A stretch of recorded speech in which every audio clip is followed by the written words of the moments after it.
Lecteur, lectrice, bonjour. Tu aimes découvrir les auteurs sous un angle différent? Tu es sur la bonne vidéo.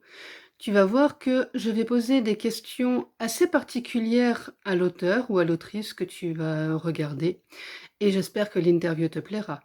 Si tu es intéressé pour continuer à découvrir d'autres auteurs, abonne-toi à la chaîne. N'oublie pas de liker la vidéo comme d'habitude, de lâcher un petit pouce bleu, d'activer la cloche. Enfin, tu connais la petite procédure de YouTube. Et donc, je te dis à tout de suite pour l'interview.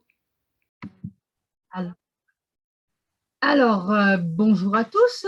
Aujourd'hui, c'est l'interview de Marie Motivation. Alors, je vais te demander de te présenter en quelques mots. Bonjour, je m'appelle Marie Motivation, j'ai 55 ans, je suis maman de deux immenses enfants de 30 et de 27 ans. J'ai toujours été passionnée par la communication sous toutes ses formes et j'ai eu la chance en fait de faire une grosse partie de ma carrière, plus ou moins 25 ans dans le domaine des ressources humaines, donc avec beaucoup de communication. Et j'ai pu développer en parallèle une activité de coach en motivation. Ça fait plus de 15 ans. Et voilà, je suis passionnée par plein de trucs. Ça change tout le temps. J'aime bien dire que je suis une sorte de papillon qui à un truc et puis qui vole à un autre truc. Et je pense que mes grands thèmes, c'est le bien-être, le développement personnel. Je suis passionnée des réseaux sociaux aussi. Je pense que j'étais dans les 100 premières personnes qui étaient inscrites sur Facebook, sans que ça devienne allez, quelque chose de négatif, hein, plutôt dans le côté diffusion toujours de messages positifs, optimistes sur les réseaux sociaux. Que dire encore? J'ai un site internet, une activité, une boutique. Pour le moment, j'écris des Des livres. livres, voilà. Oui, j'ai L'origine écrit.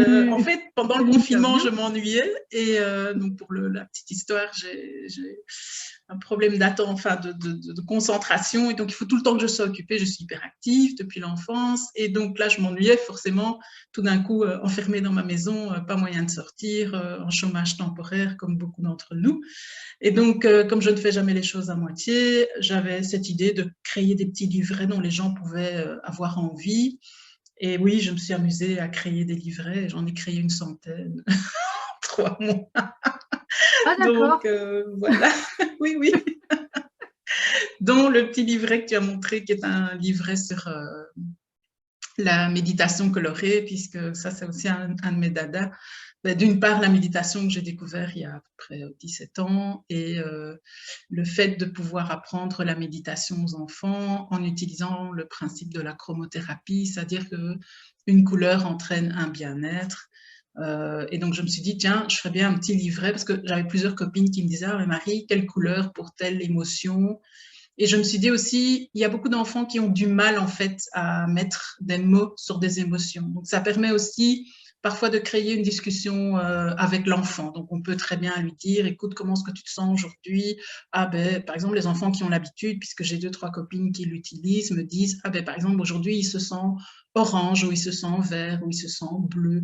Et donc ça peut être un début de communication avec les enfants et ça leur permet aussi de mettre des mots, des couleurs sur des émotions et de pouvoir, qu'elles soient positives ou négatives, ça n'a pas d'importance.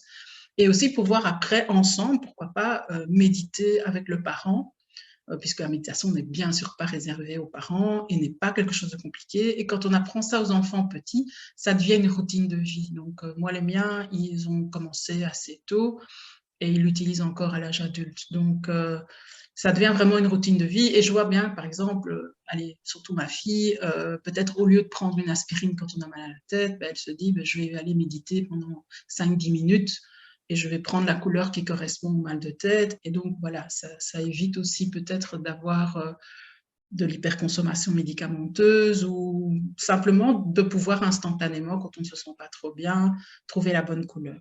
Donc, voilà. Voilà. Alors, nous allons démarrer l'interview. Alors, je vais te lire le contenu parce que cette interview a été créée à la base aussi pour des auteurs qui préfèrent passer par écrit.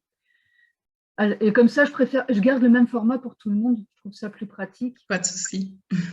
Bonjour à toi, ô autrice hypersensible des zèbres, selon l'appellation la plus connue. Nous allons vivre une expérience particulière. Tu vas voir, tout va bien se passer. Prends une tasse de tisane aux orties et aux artichauts bretons bio et vas-y, démarre la lecture de ces questions, de cette interview particulière. Donc là, en l'occurrence, c'est moi qui vais la lire. Et j'ai oublié de te prévenir de faire une tisane aux orties et aux artichauts bretons bio.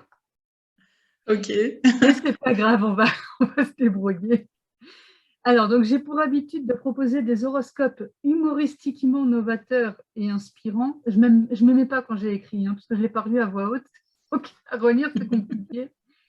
Pour les étapes importantes de l'année, nous allons donc conduire cet entretien décalé autour des 4 éléments fondamentaux et des signes du zodiaque.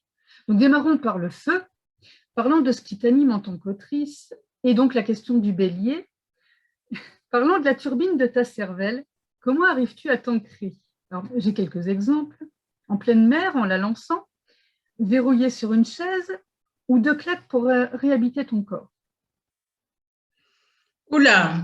De toute façon, en mouvement.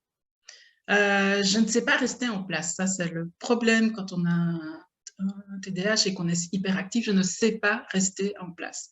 Donc, de toute façon, en mouvement. Je bouge tout le temps, je me lève, je m'assieds, je déplace, je prends énormément de place sur une table.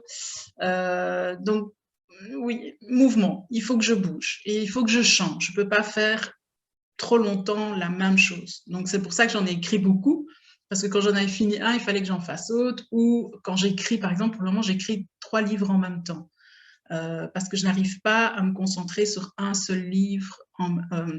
Non, il faut vraiment que je passe d'une histoire à l'autre. Je me suis rendu compte que du coup, ça me faisait 50 personnages différents, mais j'ai vraiment besoin de ce mouvement oui, tout le temps. Ça se passe comme ça dans mon cerveau aussi, c'est pas toujours facile. On est plusieurs. J'ai juste envie de te dire dans mes bras, parce que Oui. enfin, je croise quelqu'un qui me comprend. Parce que on a le même syndrome ou le même comportement. Et moi, c'est pareil, je ne sais pas me focaliser sur un seul roman en même temps, même en écriture. Hein. Je suis sur En un, et lecture, puis pareil. ça me donne une autre idée, et je pars sur un autre, et puis je surfe de l'un à l'autre, ou si je ne suis pas partie sur un troisième. Hein. Mais oui. Et en fin de compte, c'est ce que beaucoup de monde a du mal à comprendre, c'est que c'est un fonctionnement, quelque part, je pense. C'est un comportement, oui. C'est un mode de fonctionnement qui est lié à notre mode cérébral. Donc, c'est ce qu'on appelle un mode cérébral erratique. Donc, on part un petit peu dans tous les sens, tout le temps. On pense à toutes sortes de choses en même temps.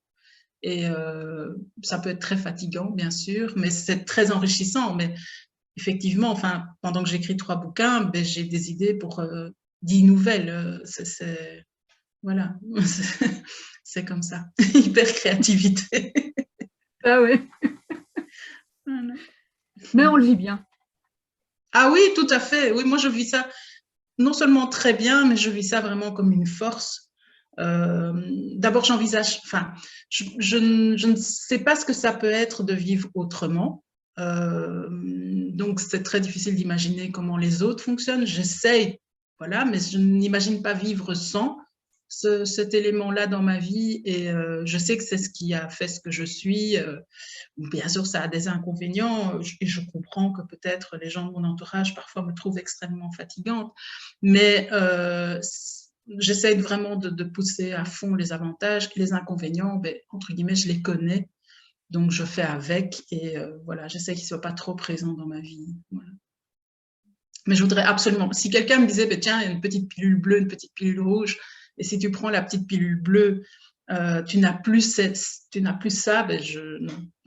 Non, tout de suite, pas de pilule. Ouais. Oui, je me suis déjà posé aussi la question et je me suis dit non.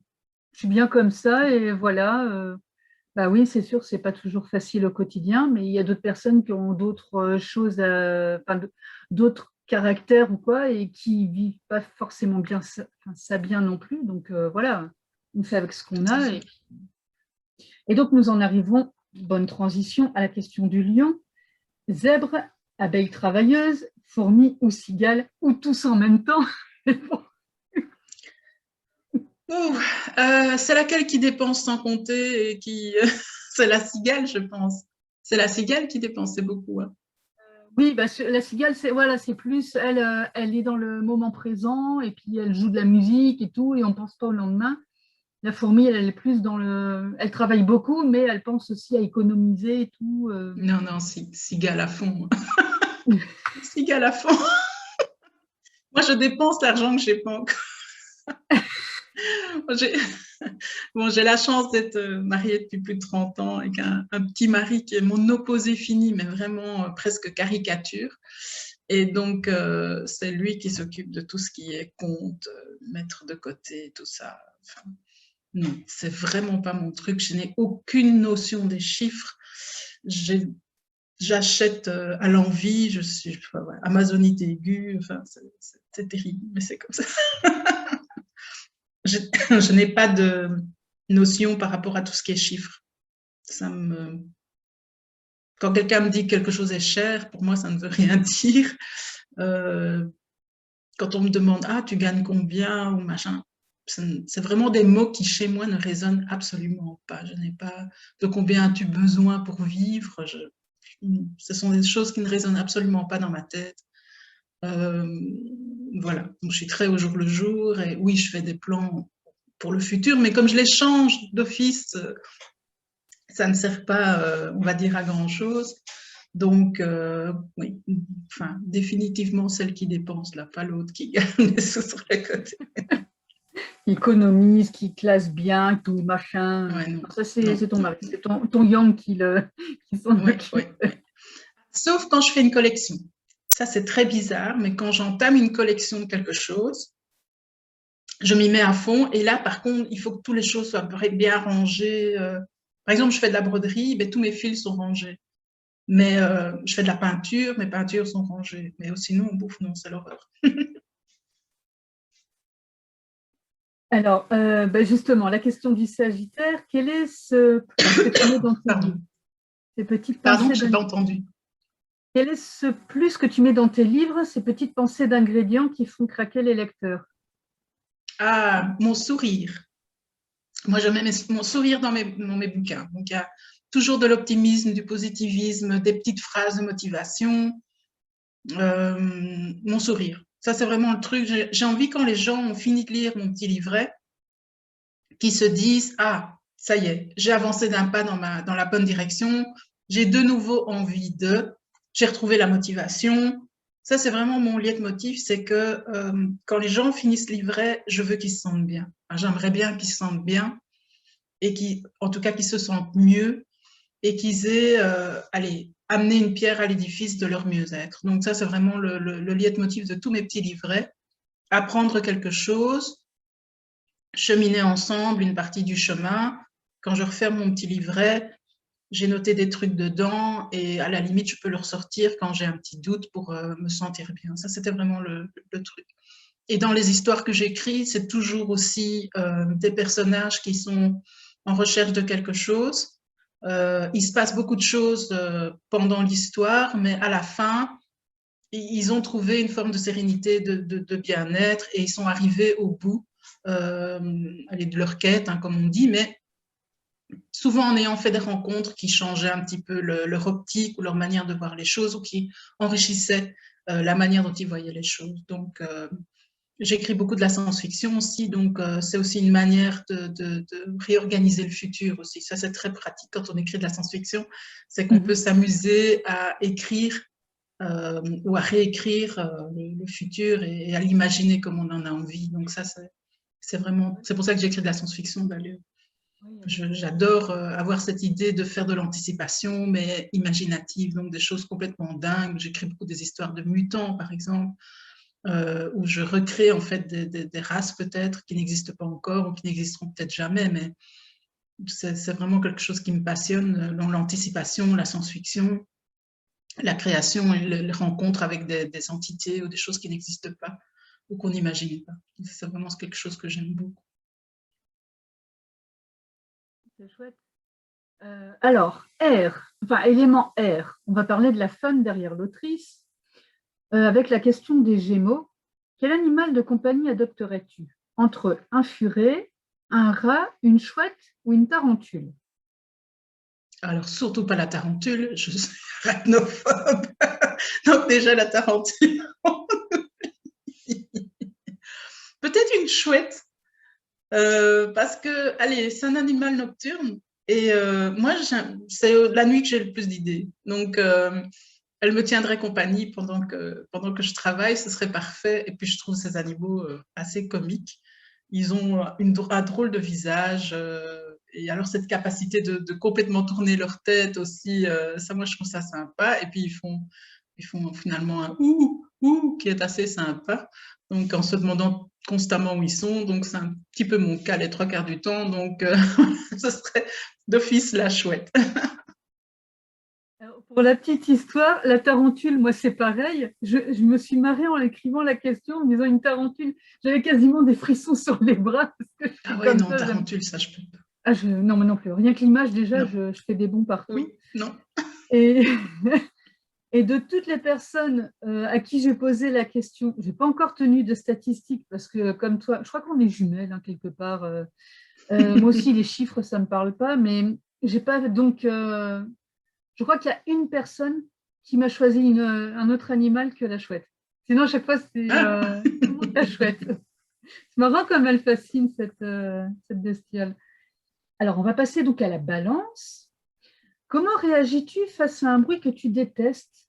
Bruit produit par un élément ou une personne extérieure que tu ne peux pas arrêter, bien sûr, comme un cliquetis de stylo ou un mâchonnement de chewing-gum. Et puis après, je me suis amusée parce que j'aime bien faire souffrir. Et une couleur ou une odeur. Tu peux faire un mix avec les trois en même temps. Hein. Oui, oui, Pas de oui, limite. oui. Mais comme je suis hypersensible, c'est une situation qui m'arrive assez souvent parce que je ressens tout trop. Donc, si les gens font des bruits parasites ou des choses comme ça, moi, je les entends particulièrement fort. Et je ne sais jamais si les autres, en fait, ressentent ce mal-être-là. Donc, j'ai souvent l'impression qu'en fait, il n'y a que moi. Et j'ai tendance à un peu observer les gens pour voir, tiens, et eux, ils n'ont pas remarqué qu'en fait, ce truc-là, ça émettait un bruit suraigu. Ah non, ok. Arrête d'utiliser ton sifflet pour chien. Donc, je pense que j'ai tendance à m'éloigner, en fait. Si je ne sais pas avoir d'action sur la chose qui produit le son, des choses comme ça, j'ai tendance à m'éloigner. Odeur, même chose. J'ai toujours avec moi des essences de bambou. Et donc, c'est souvent prendre une autre odeur par rapport à une odeur qui me dérange. Donc, je vais souvent, alors à ce moment-là, mettre quelques gouttes d'essence de bambou pour éliminer les odeurs qui me dérangent. Je suis très dérangée par tout ce qui est parfum, ce qu'on appelle les parfums de tête, donc des parfums très forts. Ça, c'est vraiment un truc que j'aime pas du tout. Et au niveau des sons, ben, en fait, il n'y a pas énormément de sons qui me dérangent, mais ça va être, oui, effectivement, tout ce qui est bic, des sons très aigus. On est suraigus, ça, c'est vraiment un truc que j'ai du mal. En musique, ça va. Je suis plutôt tolérante et même, j'aime bien parfois découvrir des musiques que je ne connais pas, parce que, bon, voilà, j'ai pas. Il y a des gens qui vont dire, ah ouais, non, je sais pas, moi, j'aime pas le hard rock, moi, j'aime pas ci, mais non, moi, je préfère découvrir et me dire que si cette personne-là aime bien, ben, je veux bien partager ça avec elle, donc voilà. Et donc, il y avait quoi? Il y avait les odeurs, il y avait le son. La couleur, mais bon, là, je crois que toi, niveau Ah des oui, couleurs, non, couleur, ça, j'ai pas de pas de souci. problème. Non, non, j'ai pas de. Non, les couleurs, ça, non, il y a pas de couleurs que j'aime pas. Bon, maintenant, je vais pas les porter toutes, hein, ça loin de là. Mais non, non. Et c'est le fuchsia que je préfère. Ça, c'est ma couleur préférée. Mais il n'y a pas vraiment de couleur où je vais me dire ah non, voilà, je n'aime pas du tout ou je la supporte pas. Ah oui, aussi pour la petite histoire, je joue à un jeu parce que je suis une nerd geek déguisée. Et on joue à un jeu qui s'appelle Ingress et il y a deux camps, les bleus et les verts. Donc ça, c'est vrai que je me suis rendu compte, j'ai joué à ce jeu pendant 6 ans, j'y joue toujours, que j'évitais en fait tout ce qui était vert dans ma garde-robe. Parce que on a des meetings, on les avait avant, on se met en bleu.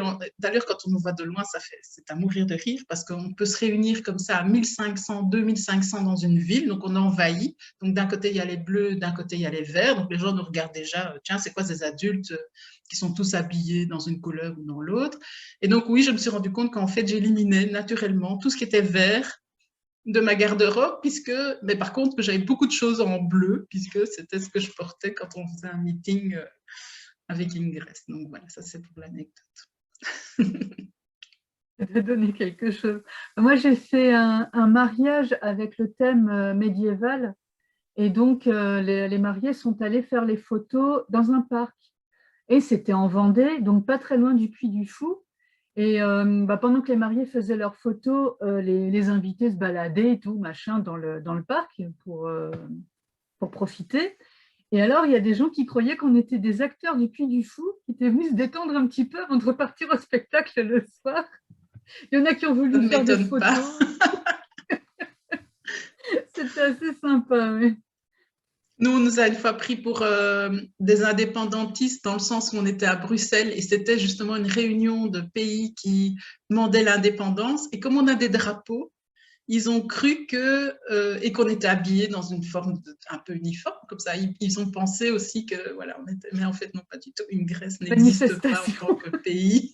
Voilà. Et qu'on manifestait parce qu'on a toutes sortes de produits dérivés qui sont en rapport avec notre couleur, quoi. Donc, par exemple, nous, c'est tout ce qui est schtroumpf. Et les verts, c'est tout ce qui est grenouille, quoi. Donc, il y en a qui portent des grenouilles en peluche. Enfin, nous, on a des schtroumpfs un peu sur nos épaules, sur nos sacs à dos. Enfin, c'est spécial. Mais on s'amuse bien. On a des grands enfants qui n'ont pas grandi et c'est très, très bien comme ça. C'est le principal, tout à fait. Alors, la question du Verseau, peux-tu te laisser porter si on t'emmène dans un endroit inconnu, les yeux bandés? Oui, si j'ai confiance en la personne, sans problème. Au contraire, je vais adorer. J'adore les surprises, mais on n'en fait jamais. Parce que je suis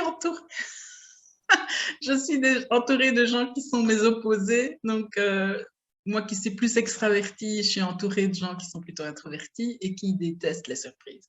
Donc, du coup, comme eux n'aiment pas trop, ils ne vont pas en organiser pour quelqu'un d'autre. Alors que moi, je lance depuis des années.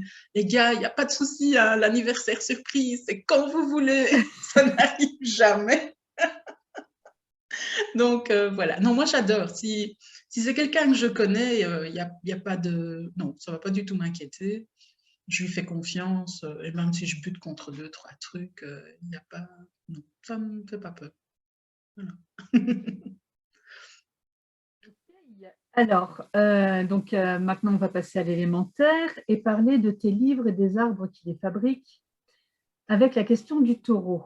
Alors, comment gères-tu ton inspiration? Si elle est en panne, que fais-tu pour la rappeler à toi? Marcher, prendre un bain de boue, courir nu dans les champs?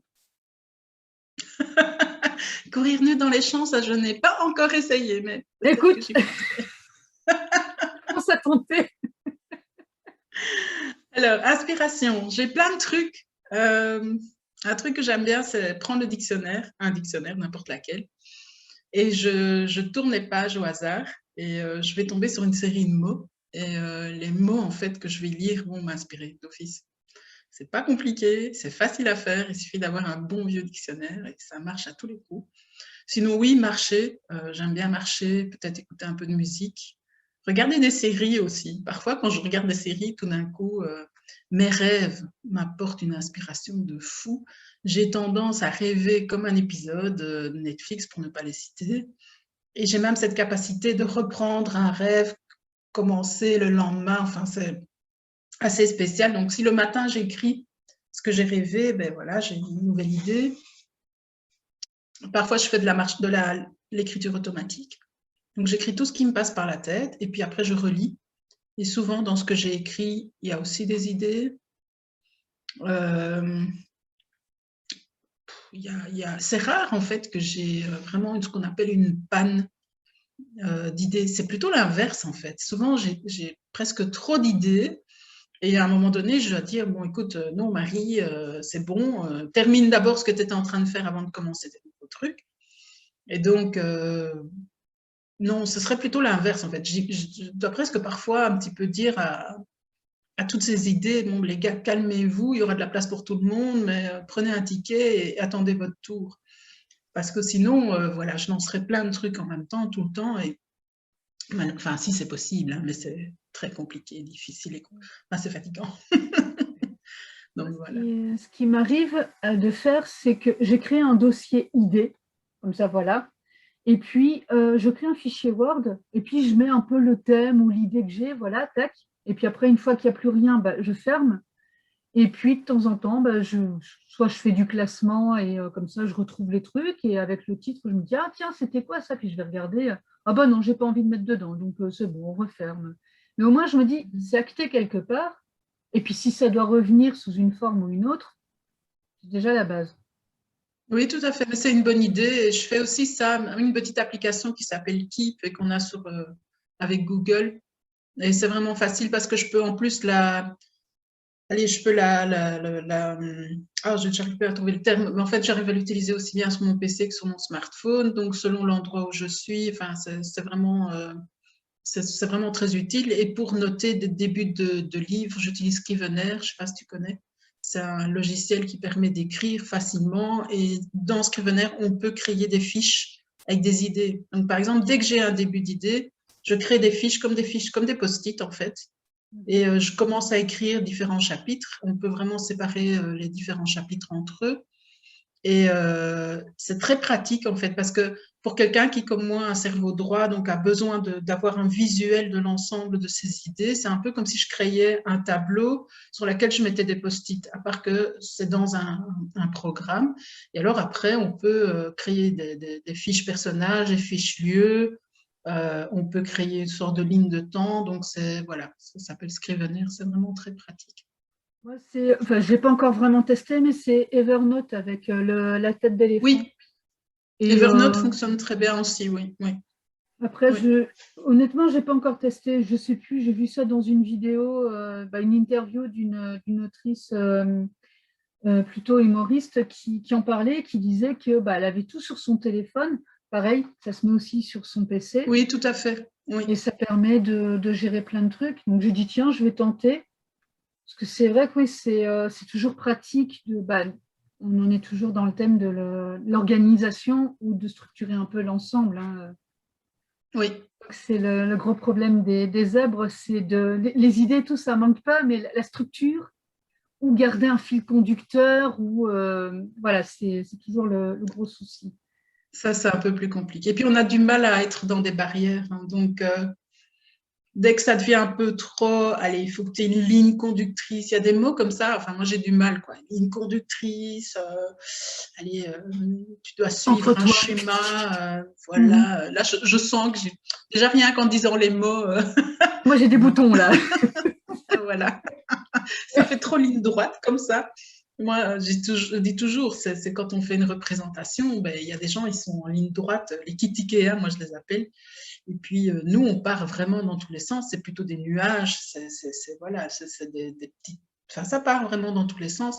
Et ça, c'est vraiment la grosse différence entre ce côté plus gauche, structure, premièrement, deuxièmement, troisièmement, et notre fonctionnement, qui est un fonctionnement qui part vraiment dans tous les sens et qui est très riche et qui est parfois, enfin, qui survole, on va dire. C'est aussi compliqué d'aller dans le détail, en fait. On s'ennuie vite.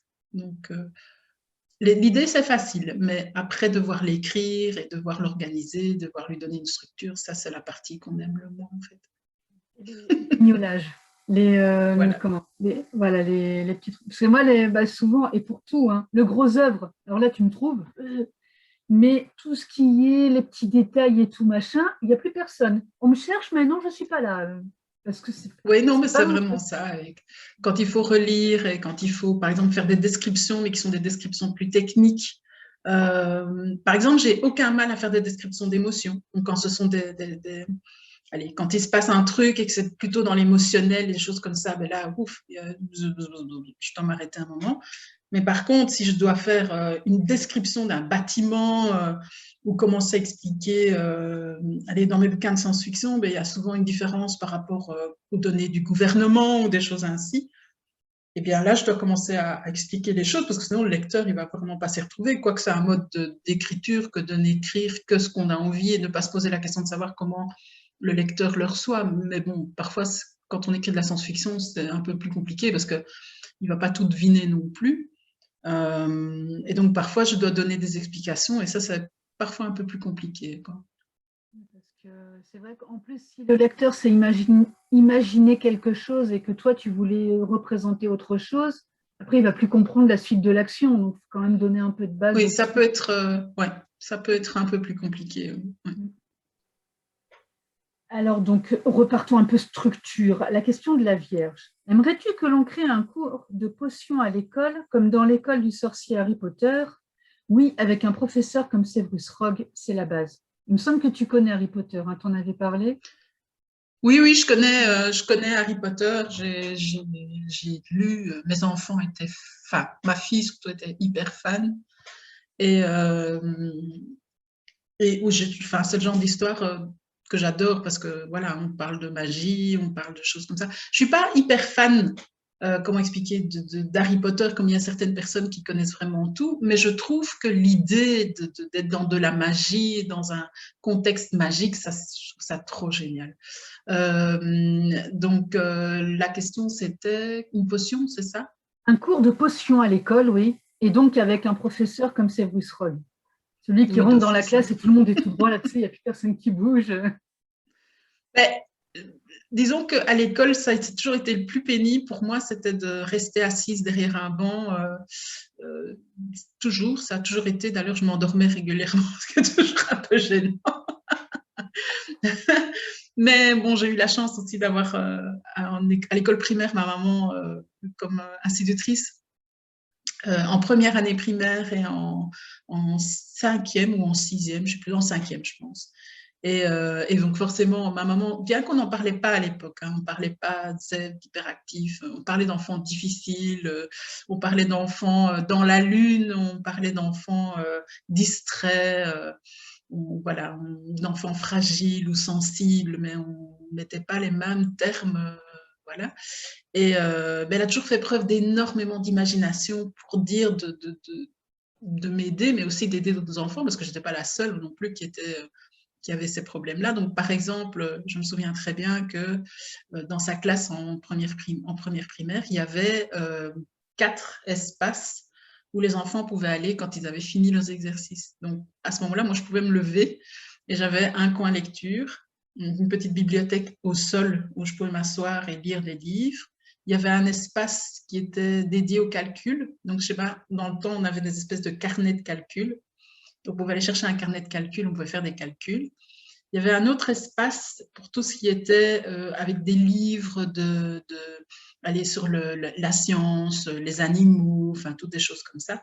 Et il y avait un 4e espace de dessin. Donc là, on pouvait aller et on pouvait dessiner. Et ça permettait, quand on avait fini, parce qu'il n'y a rien de pire, quand on a fini avant tout le monde, ce qui était souvent le cas, de devoir attendre les autres.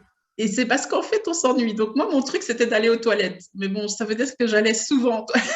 Et que donc, à un moment donné, on me disait, mais non, Marie, tu restes à ta place. Et donc, voilà. Donc, elle avait inventé ce truc-là. Et je dois dire que ça m'a vraiment beaucoup aidé parce que du coup, le simple fait de ne pas avoir, de savoir que j'avais la possibilité de me lever, en fait, je ne le faisais pas. Mais je savais que je pouvais le faire. Et je pense que pour des enfants hyperactifs, c'est vraiment ça. C'est que, allez, le plus difficile, c'est eux, en fait. Ils ont vraiment beaucoup, beaucoup, beaucoup de mal à rester calmes et tranquilles. Et donc, à partir du moment où ils ont la possibilité de pouvoir se lever, ou qu'ils savent qu'ils vont pouvoir le faire, en fait, ils sont beaucoup moins tendus. Et ils font moins des choses du style se lever alors qu'il ne se passe rien. Enfin, voilà. Donc, oui, l'école assis toute la journée, c'était vraiment mon pire cauchemar, en fait. D'ailleurs, quand j'entendais la cloche sonner, j'étais partie courir. Je courais en rond dans la cour de récréation. Ça ne servait à rien, mais ça me permettait d'éliminer tout le stress. Donc, voilà, oui, j'étais assez agitée comme enfant. Le plus, c'est quand ils parlent de donner des médicaments à des enfants hyperactifs. Je me dis, Oui, mais ça alors, sert à quoi? oui, alors ça, mes Comme parents, les heureusement, drogants. déjà jamais. Et j'ai eu un fils aussi hyperactif et jamais, jamais. C'est pour ça que j'en suis venue d'ailleurs à la méditation avec lui, c'est pour trouver d'autres moyens. Et bon, maintenant, je peux comprendre quand même que dans certains cas vraiment extrêmes où l'enfant n'en peut plus, parce qu'il y a aussi des cas où c'est en fait l'enfant qui n'en peut plus, on puisse en arriver là. Mais je pense qu'à ce moment-là, il faut peut-être, et puis je n'ai pas du tout de jugement, je pense qu'il faut d'abord essayer de voir si on ne peut pas trouver d'autres solutions ou peut-être voir les choses autrement. Parce que souvent, l'hyperactivité d'un enfant, qui est-ce que ça dérange le plus? Ben, c'est les adultes, même si eux ont été hyperactifs à une époque, c'est ça qui est dingue. Mais souvent, quand on essaie de relativiser les choses, l'enfant ne fait rien de mal. Hein. Il gigote un peu plus. Je vois pas l'intérêt de lui dire de s'asseoir dans un fauteuil s'il a envie de tourner, de bouger dans la maison, mais pourquoi pas. Peut-être lui donner un punching ball, peut-être le laisser aller dans le jardin. Et oui, il tourne en rond dans le jardin. Mais et alors, ça ne dérange personne. S'il a envie de dessiner par terre, mais qu'il dessine par terre, juste lui expliquer que sur les murs, c'est peut-être pas une bonne idée. Souvent, c'est une autre vision, en fait. Et si on ne contient pas un enfant hyperactif, en fait, il l'est beaucoup moins. Donc, si on lui donne l'autorisation, la possibilité de se lever quand il en a besoin ou envie. Moi, j'ai travaillé avec des enfants hyperactifs, ils font leurs devoirs par terre. Hein. Pourquoi est-ce qu'il faut absolument qu'ils fassent leurs devoirs assis à table alors qu'ils ont, en fait, ils vont les meilleurs, parce que plus ils sont près du sol, plus ils sont oui, attachés au sol, et, enfin, ils sont centrés au sol et donc ils sont mieux. Donc, il suffit d'installer un tapis quelque part, et même si ce n'est pas de tapis, ils s'en foutent, ils sont capables de faire leurs devoirs assis par terre ou en dessous de la table. En fait, c'est nous adultes que ça dérange. Mais à partir du moment où on arrive au même résultat, même si c'est autrement, ben, entre guillemets, et alors peut-être aussi pourquoi, dès qu'il rentre de l'école, sauter dessus avec les devoirs. Là, non, on l'envoie dehors, on l'envoie jouer au foot, et puis on lui dit, ben, écoute, avant d'aller dormir, peut-être travaille une demi-heure. Et à ce moment-là, peut-être qu'en une demi-heure, ils auront tout fini. Hein. Alors que s'ils ont déjà resté toute la journée assis, et qu'en rentrant, la première chose qu'on fait, c'est leur sauter dessus en leur disant, tu as 1 heure pour faire tes devoirs, ben, il y a hystérie, quoi. Nous-mêmes, on ne le supporterait pas. Donc, ben non, c'est comme si nous, en rentrant du boulot, on nous disait, ben écoute, tu vas encore travailler pendant 1 heure, hein, oui. parce que voilà, j'ai décidé, c'est bon pour toi, tu comprendras quand tu seras grand. Assieds-toi en face de ton ordinateur et au lieu d'aller boire ta petite tasse de café et de regarder des belles séries sur Netflix, travaille encore pendant 1 heure parce que je l'ai décidé. Bah, nous aussi, on pèterait un câble, hein, donc voilà. Moi, j'ai tout ça est une question de vision. Et c'est même pas le fait de se mettre à la place de l'enfant, mais de se poser la question de savoir comment est-ce qu'il fonctionne, comment il a besoin de fonctionner, et si ça peut pas s'intégrer dans notre normalité, qui finalement est une normalité qui a été établie par qui? Mais pas par nous, hein. Par le monde extérieur. Si on est à la maison, justement, on a plus de liberté quand on est à la maison que quand on est dans une société où là, on doit peut-être s'adapter à la société. Chez nous, c'est entre nos 4 murs, bah voilà, tu fais tes devoirs par terre, bah ok. Bah oui, ça change rien. Hein. Il y a moyen de mettre un journal ou je sais pas quoi pour que le papier soit pas abîmé.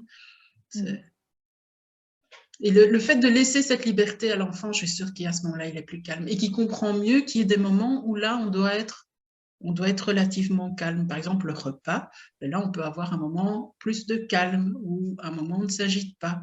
Parce que c'est important pour tout le monde, c'est une question de respect de tout le monde. Et à ce moment-là, il n'y a pas de souci, ou moins, en tout cas beaucoup moins. Tout à fait. Alors justement, parlons de respect, bonne transition, la question du Capricorne. Comment réagis-tu avec ceux qui détestent tout et descendent ton ou tes livres juste pour aller à contre-courant? Alors, est-ce que tu utilises le vaudou, le mauvais sort, le mépris? Tu l'étouffes avec ton putain de colère? Lâche-toi, ça peut servir d'avertissement à ceux qui liront. Non, les zèbres ne sont pas tous gentils. Tordons le cou à cette idée tout de suite. Alors, la première chose que je fais, c'est les fuir. Donc, je me souviens toujours, je ne sais plus, j'avais lu, ah oui, c'était quoi encore? C'était la bave du crapaud n'atteint pas la blanche colombe ou un truc comme ça, enfin, un machin dans ce style-là. Mais ce que je veux dire, c'est que la première chose que je fais, c'est que je les ignore. Dans les ignorer, c'est le fait me dire que quelqu'un qui a besoin de démolir quelqu'un d'autre sans être constructif est sans doute beaucoup, beaucoup, beaucoup, beaucoup plus malheureux que moi. Donc, cette personne, finalement, je la plains plus qu'autre chose, quoi. Donc, mais comme je n'ai pas envie de dépenser de l'énergie par rapport à elle, je l'ignore. Je considère que c'est normal qu'il y ait des gens qui aiment certaines choses et que d'autres gens n'aiment pas certaines choses. Et c'est sûr que quand on commence à écrire, c'est le plus difficile, c'est d'accepter les critiques. Parce qu'on peut avoir 100 personnes qui trouvent ça wow, génial, il y en a une qui dit c'est nul. En fait, on va focaliser sur ce c'est nul et ça va être fini. Fin catastrophe, je suis nulle aussi, mon bouquin est nul, je vais le retirer, c'est bon, je vais aller tout brûler dans le fond du jardin, au moins ça fera des paillettes à regarder. Donc, enfin, on a tous cette réaction-là, ça je pense que c'est tout à fait normal, mais d'un autre côté, moi j'essaie vraiment maintenant de focaliser sur les avis positifs et les avis négatifs si ils sont constructifs. Donc, si quelqu'un me dit en bêta lecture, Marie, il y a un truc que tu as mis dans ton bouquin, ben, c'est pas... allez, enfin, ça ne respecte pas, je sais pas moi, le temps, ou voilà, c'est pas logique, ou des choses ainsi. D'ailleurs, je fais souvent lire mes histoires à des techniques parce que eux repèrent des choses que moi, je repère absolument pas. Eh bien là, je les écoute et je corrige. Mais si vraiment c'est quelqu'un qui me dit oh, c'est nul, ah ok, pourquoi ben, comme ça, parce que c'est nul, j'ai décidé. Ben, poubelle. Je dis souvent poubelle. Je dis c'est un porte-manteau qui gesticule. Mais l'imaginer tout nu, ça c'est jamais une bonne idée. Hein. Imaginer tout nu, on va juste aller avoir envie de vomir. Mais c'est un porte-manteau qui gesticule, ça j'adore. J'aime bien l'image, oui. Ça me donne l'idée aussi, tu sais, de voyez-moi, voyez-moi. Ben non, tu n'as Oui, mais aucun c'est ça. intérêt, donc je tourne la tête. Voilà. Donc, tu as un porte-manteau, donc tu sers au moins quelque chose, c'est-à-dire à mettre les manteaux, et tu gesticules. Mais c'est tout. Voilà, tu es juste un porte-manteau qui gesticule. Moi, je peux passer à côté de toi ou plus te voir si je ne te regarde pas. Ou, voilà. Et j'ai remarqué que quand on donnait moins de crédit en fait, aux gens qui critiquent pour le fait de critiquer, ben, ils s'arrêtent. Parce que ce qu'ils cherchent avant tout, c'est un public. Donc, ce qui les fait mousser, c'est le fait d'avoir justement quelqu'un qui se justifie, qui dit ah ben non, je ne comprends pas ce que tu me dis ça, enfin, c'est pas vrai. Parce que ça, ils aiment bien. Ça, ils aiment bien, parce que là, ils peuvent encore plus piquer où ça fait mal. Mais si par contre on les ignore, ça les énerve très fort, mais ils finissent par laisser tomber et ils essayent d'aller trouver une autre victime. Donc, jamais tomber dans le triangle de Maslow, comme on appelle ça. Triangle de Maslow, ben, sauveur, victime, bourreau. Ouais. Quelqu'un qui critique alors qu'on lui a rien demandé, parce que c'est souvent ça, ben c'est un bourreau. Hein. Si moi, je veux avoir la mauvaise réaction, ben je vais ou bien devenir sauveur, je vais trouver des circonstances atténuantes, ou je vais devenir victime. Oui, pourquoi tu me dis ça? Non. Comme je décide de ne pas entrer dans ce jeu-là, eh ben je ne deviens ni sauveur ni victime. Je sors du jeu. C'est-à-dire que je ne rentre pas dans le jeu. Le jeu n'existe pas. Voilà, c'est souvent ça que je fais. Il n'y a pas d'attache, donc du coup, voilà. Non. Et surtout aussi, je me dis, ça c'est le truc aussi que je me dis, cette personne-là, je ne la connais pas. Je ne vais pas lui faire des bisous dans le cou, ni la ramener dans mon lit. Donc, c'est un porte-manteau qui gesticule. Il y a peut-être qui ne seraient pas d'accord en plus, donc bon, voilà, ça résout toutes les situations. Ouais, ça, c'est pour me rappeler à moi-même en tant qu'hypersensible que je ne dois pas être gentille avec tout le monde et que tout le monde n'est pas gentil et que je ne dois pas aimer tout le monde. Parce que ça, c'est aussi une caractéristique quand on est hypersensible, c'est qu'on a tendance à ouvrir ses bras et dès que quelqu'un est un peu gentil avec nous, c'est bisous câlin. Et non, il y a des gens là-dehors qui sont méchants pour le fait d'être méchants et qui ne nous veulent pas du bien, mais qui vont par contre essayer au départ de nous amadouer, d'abord en étant gentils et puis en étant très méchants. Donc, voilà, ça c'est aussi un truc que je me dis toujours, c'est que... Et si ça vient de quelqu'un que j'apprécie, là, même si ça me touche, même si ça me fait mal, j'y réfléchis à 2 fois. Parce que je me dis, quelqu'un qui m'apprécie, que je connais depuis longtemps, qui a de l'affection pour moi et qui critique quelque chose que je fais, c'est qu'il y a forcément une part de vrai dans ce qu'il dit. Donc là, je me dis, c'est moi qui le reçois mal, peut-être parce que je suis fatiguée, parce que je n'ai pas envie de l'entendre. Donc à ce moment-là, je me remets en question et j'essaie quand même de me dire, OK, dans ce que la personne vient de me dire, qu'est-ce qui est vrai? Qu'est-ce que je peux corriger par après? Ou qu'est-ce que j'ai envie de corriger? Parce que j'ai aussi le droit de dire que je préfère laisser comme ça. Voilà, tu n'es pas d'accord et que ça reste comme ça. Alors, passons à l'élément O. Autrice, certes, lectrice aussi. Donc, avec la question du cancer, aimes-tu les films d'horreur ou les romans psychologiques qui font peur? T'arrive-t-il de pleurer avec des personnages ou de crier en même temps qu'eux? Fuis-tu les douches suite au film de Hitchcock ou les voitures suite au livre Christine de Stephen King? Alors, allez, tout ce qui est horreur, j'aime pas quand c'est hyper réaliste, là. Comme quand ça pourrait vraiment arriver, ça, j'aime pas. Mais sinon, quand c'est un peu trop horreur, ça me fait juste rire, en fait. Je vois plutôt le côté, bon, un bon film de vampire, par exemple, ben, ça presque me fait rire. Mais quand c'est un peu trop dans une ambiance, les Suédois et les Norvégiens, ils sont particulièrement bons dans ce genre de trucs. Ils font des films comme ça, mais qui font pas vraiment peur, mais qui angoissent. Et ça, et à un moment donné, il se passe un truc vraiment horrible, mais c'est juste angoissant. Ça, j'aime pas trop. Alors parfois, j'en regarde quand même un, mais ça me laisse tellement dans l'émotion, enfin après, pas négative, mais voilà quoi, je me rappelle de ce film pendant une semaine que, allez, c'est parfois mon petit mari qui me dit, chou, ça c'est peut-être pas une bonne idée pour toi, quoi. Voilà.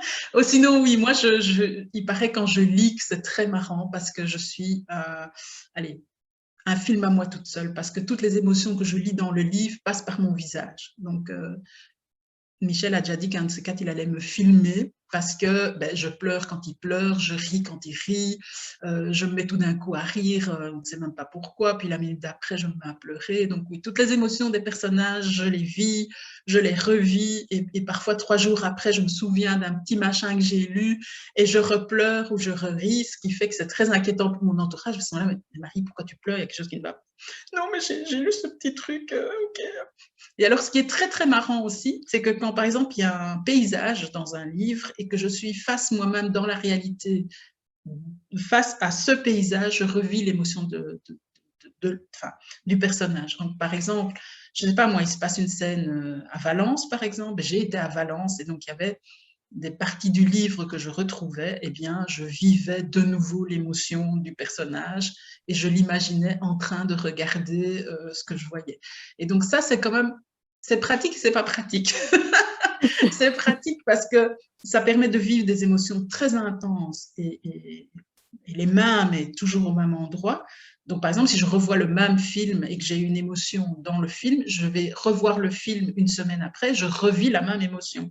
Et ça, il y a beaucoup de gens, il y a peu de gens qui le comprennent, mais en fait, c'est vraiment ça. Qu'elle soit positive ou négative, je revis l'émotion. Et je peux la revivre comme ça 100 fois. Hein. Si on met, allez, parfois certains sketchs ou certaines choses, je revis la même émotion 100 fois. Hein. Ces fameuses parties de films comiques qui font rire les gens et qu'on remet toujours plus ou moins au même moment de l'année, ben moi, à chaque fois, je vais le regarder. À chaque fois, il faut que je quitte la pièce parce que je vais faire pipi dans ma culotte. Donc, ça, c'est génial.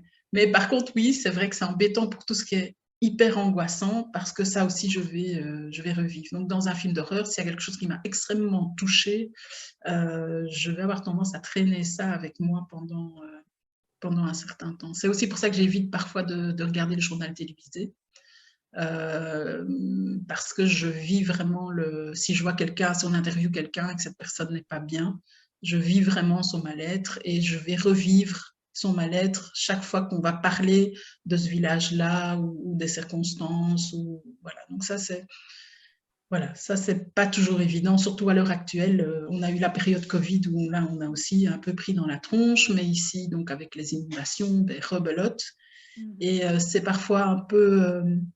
J'arrive pas en fait, et ça aussi j'expliquais, mon mari me disait, mais alors ne regarde pas le journal.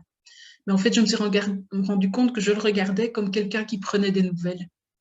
J'ai besoin de le regarder, pas pour vivre toutes ces choses négatives, mais pour me demander, pour entendre, espérer entendre à un moment donné un journaliste qui va dire là ça va mieux, là ils ont remis l'électricité, là ils ont remis l'eau. Donc un peu comme on prend des nouvelles d'un proche, je regarde le journal pour espérer qu'on me dise que ça va mieux.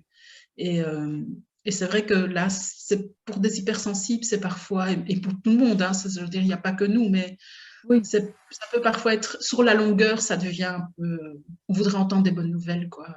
avoir un journal où il n'y a que des bonnes nouvelles et entendre que les gens vont mieux et que les gens sont positifs et voilà. J'ai regardé Woman de Yann Arthus Bertrand et qui a été fait en collaboration.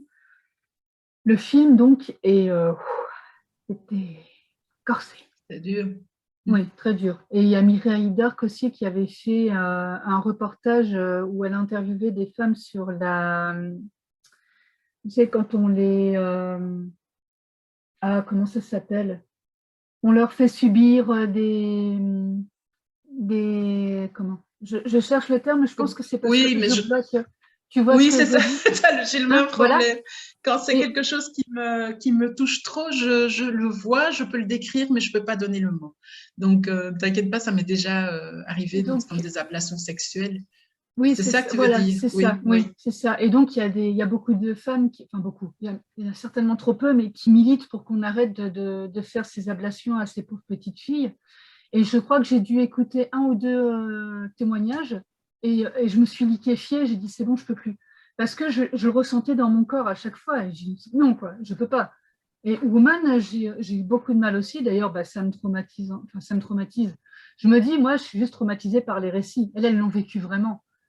Oui, oui. Donc voilà, mais ouais, j'ai eu énormément d'empathie pour ces femmes et surtout pour le courage qu'elles ont eu de raconter ça. Et voilà, moi aussi, je suis dans le genre à me remémorer ça pendant X temps, etc.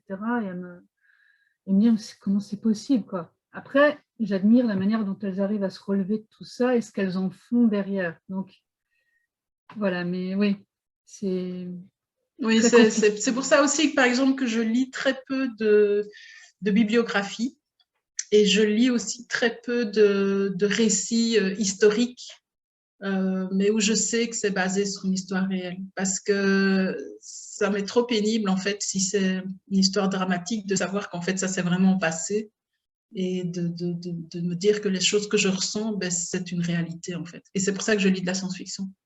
Ouais. Parce que, bon, je ne dis pas que je ne vis pas des émotions, mais je me dis que je suis sûre que ce sont des personnages qui n'existent pas. Donc, ça m'est beaucoup moins pénible que si je lis des histoires qui auraient pu vraiment avoir lieu, quoi. Ouais, moi j'avais 12 ans, je crois que j'avais 18 ans à l'époque quand j'ai lu ça, pas loin.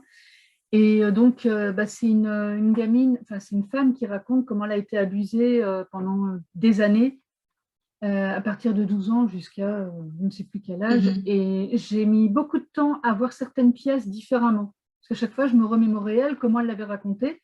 C'est là que j'ai dit, les témoignages, c'est peut-être pas une bonne idée, on va peut-être arrêter. Non, Ouais. je pense qu'il faut quand même se préserver, enfin le faire à petite dose, quoi. Parfois, je regarde des petites vidéos sur Facebook, ça s'appelle Brut, et ce sont souvent des témoignages. Mais je me suis rendu compte que bon, je pouvais en regarder un ou deux, mais après, il fallait que j'arrête parce que c'était trop.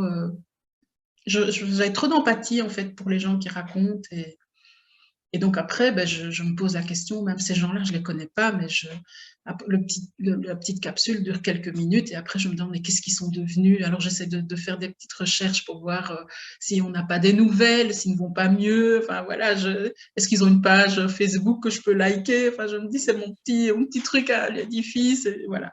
Et puis bon, voilà. Donc je crois qu'il faut se protéger par rapport à ça, c'est sûr.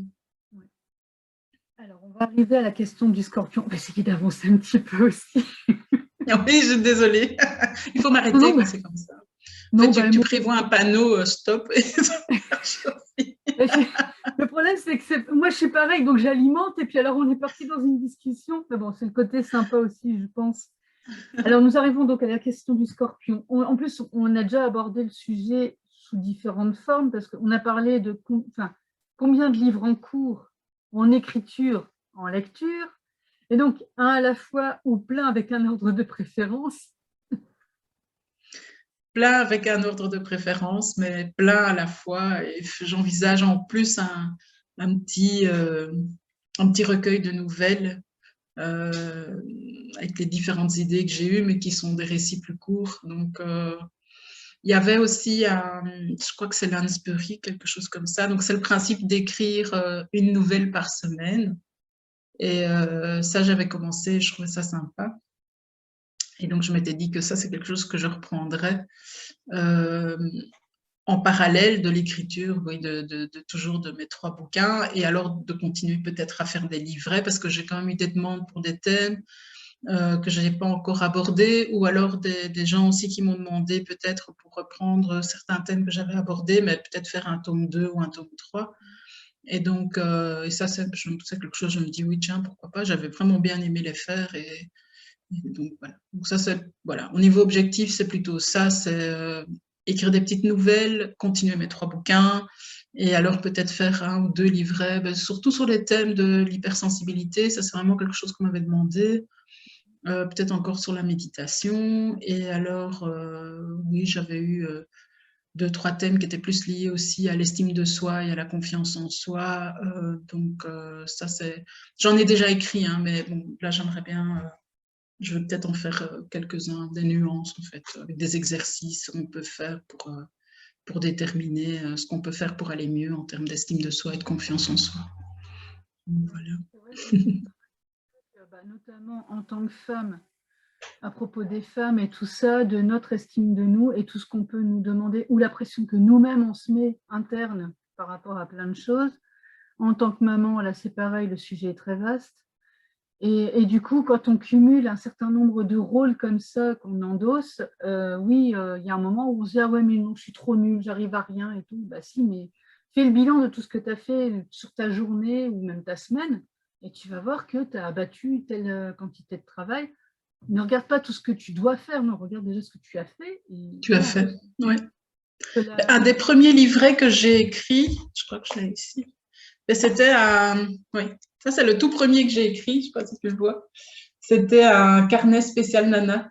Donc, j'ai un groupe sur Facebook qui s'appelle le Club des Nanas, donc qui est entre guillemets réservé aux filles.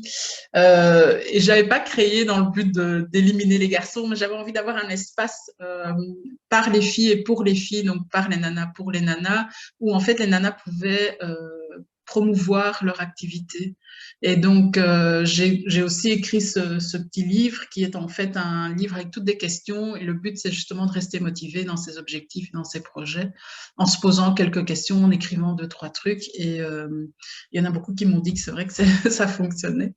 Donc voilà, ça, c'est des petites choses que j'aime bien. Et c'est vrai que, allez, je suis peut-être pas une militante, on va dire, je suis pas féministe pure et dure, mais j'ai toujours essayé de mettre en avant effectivement ce qui pouvait aider la femme à se sentir femme et légitime dans son rôle, et aussi de diminuer très fort la pression sociétale, parce que ça, je pense que c'est et la pression éducationnelle. En fait, je suis métissée, donc je viens d'une éducation mixte, et donc j'ai pas eu de problème avec mon éducation, c'est pas ça, mais par contre, c'est vrai que c'était, comme c'était une éducation en partie africaine, il y a quand même aussi beaucoup de rôles qui sont, on va dire, imposés, hein. Donc moi, je suis une fille aînée, donc il y a le rôle de la fille aînée, il y a en plus, oui, le rôle de la maman. J'ai toujours travaillé à temps plein, donc enfin voilà. Donc ça faisait vraiment beaucoup, beaucoup de choses. Et dans ces rôles-là, par exemple, un rôle que je ne me reconnaissais pas, c'est celui d'être extraverti, cerveau droit. Donc, d'être hypersensible, ça, c'est pas quelque chose qu'on me demandait. Donc, je l'ai pas été au début, hein. Très bonne comédienne, ça aussi, c'est une caractéristique. Donc, j'ai joué le rôle de quelqu'un d'autre pendant quelques années. Bon, c'était très fatigant. Au bout d'un moment, j'ai laissé tomber. Et ce n'est que vraiment dans ma dernière partie de mon activité professionnelle, où là, je suis devenue formatrice, que j'ai pu, entre guillemets, vraiment redevenir moi-même. Et bon, même si ma façon de donner cours n'était pas très orthodoxe, c'est justement ça qui faisait ma force, et c'est justement ça qui a fait que j'ai pu aider des personnes, entre autres, à retrouver du travail, puisque c'était mon rôle, hein, j'étais job coach.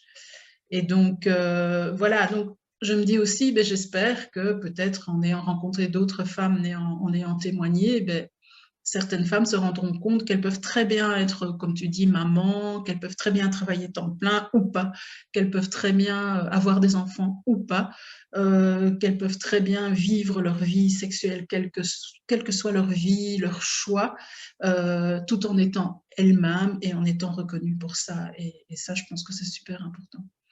Donc, voilà, ça c'est mon côté un peu militant féministe. Oui, Soyez voilà. vous-même, soyez heureuse, et voilà. Ne vous laissez pas dicter ce que vous êtes par la société ou par d'autres personnes. Essayez de découvrir qui vous êtes vraiment. Et c'est pas évident, hein. Moi, je travaille beaucoup en accompagnement et la première question que je dis aux gens, c'est qui est-ce que tu es? Et il y en a beaucoup. Qui es-tu? Et il y a beaucoup de gens qui ne savent pas me répondre, en fait. Ils savent me dire ce que la société a décidé qu'ils étaient ou ce qu'on leur a dit de dire. En fait, moi, j'ai toujours ça, un peu ça. Mais ils ne savent pas très bien. Quand je dis, ah, mais tu as envie de quoi? Ah, ils vont me dire, je sais pas, que mes enfants soient heureux. Je dis, oui, mais heureusement. Non, non, non, je dis, dis-moi la vérité.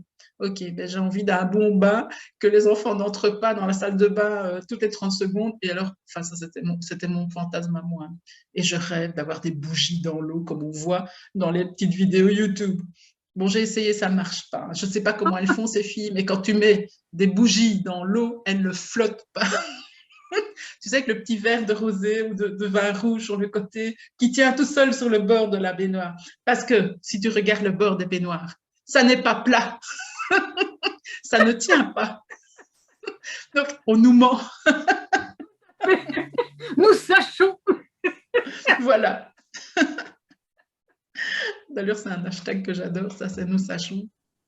Parce que forcément, il y a une image de la femme qu'on nous renvoie qui n'est absolument pas réelle. Et si on essayait de créer, ne fût-ce qu'une fois, un fantasme qu'on voit dans ces vidéos YouTube, ben c'est comme cette Anglaise qui s'amuse, enfin non, je crois qu'elle est australienne, qui s'amuse à refaire les photos. Voilà, elle est trop géniale, quoi. Mais c'est vraiment ça. Non seulement on ne pourrait pas, mais on aurait l'air complètement ridicule. Mais parfois, ça fait aussi du bien en tout cas, s'en approcher. Hein. Et donc, oui, j'ai déjà fait des soirées cocktails avec des copines où on ne faisait que boire des cocktails et taper du sucre sur le dos des mecs. Ça, c'est juste jouissif. Et voilà, ça fait du bien. Et oui, oser dire que j'ai envie d'avoir une soirée sans mes enfants. Et oui, oser dire que quand j'ai pas mes enfants une semaine sur deux, ben, je fais des trucs que je fais pas quand ils sont là. Et voilà, il n'y a pas de mal, on va bien et voilà, on n'est pas la pire des mères parce qu'un jour on se dit ben, j'ai juste envie d'être toute seule, quoi. Ça, c'est super important de le savoir. C'est légitime, c'est normal.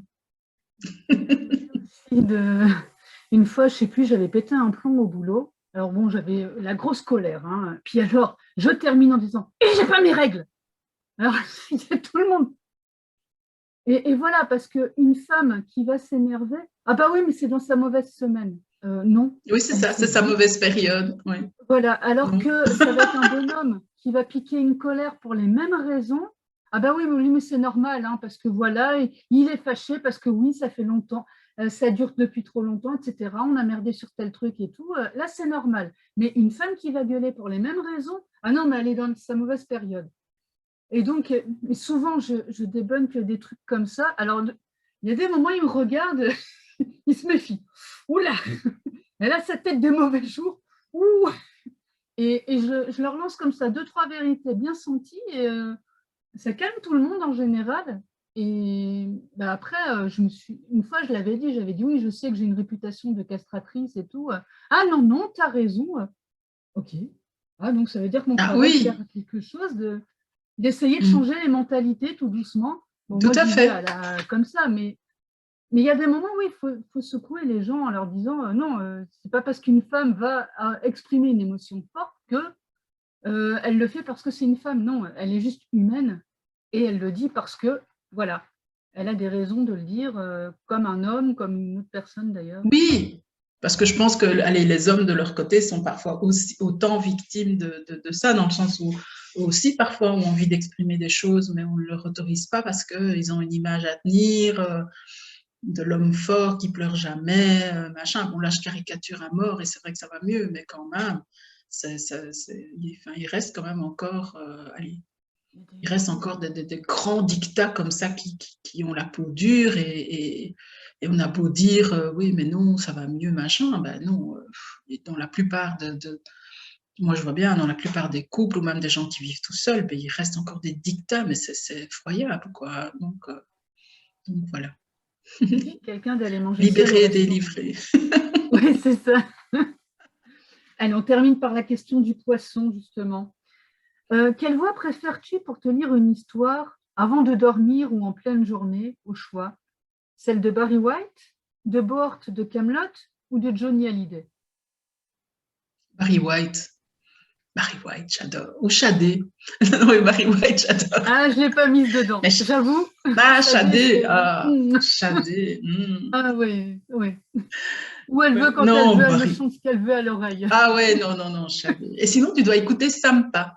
Ça, Sampa. S-A-M-P-H-A. Sampa. C'est vraiment, à mon avis, un hyper introverti. Et quand il chante, que tu le regardes chanter, il a fait quand même 1 ou 2 clips, mais très peu, parce que c'est quelqu'un qui est tellement timide que quand il est sur scène, il tourne le dos. Enfin, il se met en tout cas de côté par rapport au public. Il a vraiment du mal avec les gens, le fait de voir les gens, mais par contre, il a une sensibilité dans ses chansons. C'est juste, j'adore. Donc ça, franchement, je t'encourage. Mais bien sûr, ouais. Allez, on a Shadé. Enfin, moi, j'ai vécu dans Shadé pendant des années. Et j'ai toujours adoré, et même encore maintenant. Voilà. Il y a des chansons comme ça qui calment. Voilà. Donc ça, c'est vraiment le genre de chanson. Annie Lennox aussi, moi, j'adore. Avec son côté androgyne, ça, j'ai toujours adoré aussi. Donc, mais si je dois choisir, ok, Barry White. Lui, il a 100% des voix. Hein. Oui. Lui, c'est direct à chaque fois.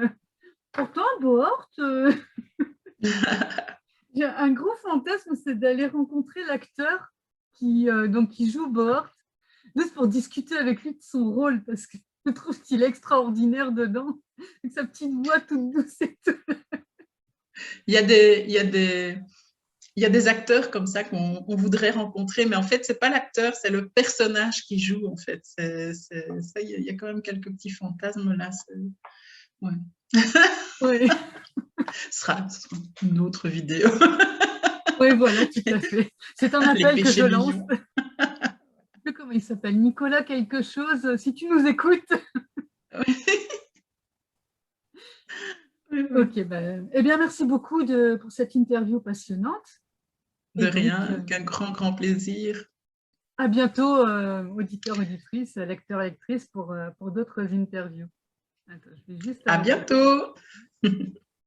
Lecteur, lectrice, maintenant que tu as bien écouté la vidéo, je vais me présenter quand même, c'est toujours utile. Gracieuse Robert, donc une autrice hybride, mi-auto-éditée, mi-éditée, qui a donc écrit Ma vie en blog 1 et 2, 2 romans feel good en auto-édition, Les voyages forment la jeunesse, en auto-édition aussi, donc l'histoire d'une femme qui essaie de sauver son couple en partant en voyage, un recueil de gracieuses notices et 2 récréatures, Gracieuse tribulation d'une brouette et Gracieuse tribulation d'une fourchette. Je réalise aussi des interviews d'auteurs pour vous permettre de les découvrir sous un autre angle, des horoscopes, comme tu vois, des retours de lecture. Je suis disponible sur YouTube, Instagram et Facebook sur le même nom, Gracieuse Robert, et sur mon site lesgracieusetés.fun. Et aussi, de toute manière, il est accessible par le lien gracieusrobert.com. Donc, si tu as aimé la vidéo, tu peux tu peux mettre un petit pouce bleu, la partager. Elle est aussi accessible aux personnes non-voyantes parce que de toute manière, on peut tout écouter. Activer la cloche pour suivre mes activités en mettant avec la petite fonction Instagram, avec la petite fonction pour les suivre en priorité, et me soutenir sur Tipeee ou Utip, les liens étant en description, parce que le reste de tout ça ne nourrit pas son autrice ni son assistant. Merci de ton écoute et je te dis à très vite sur un des réseaux sociaux.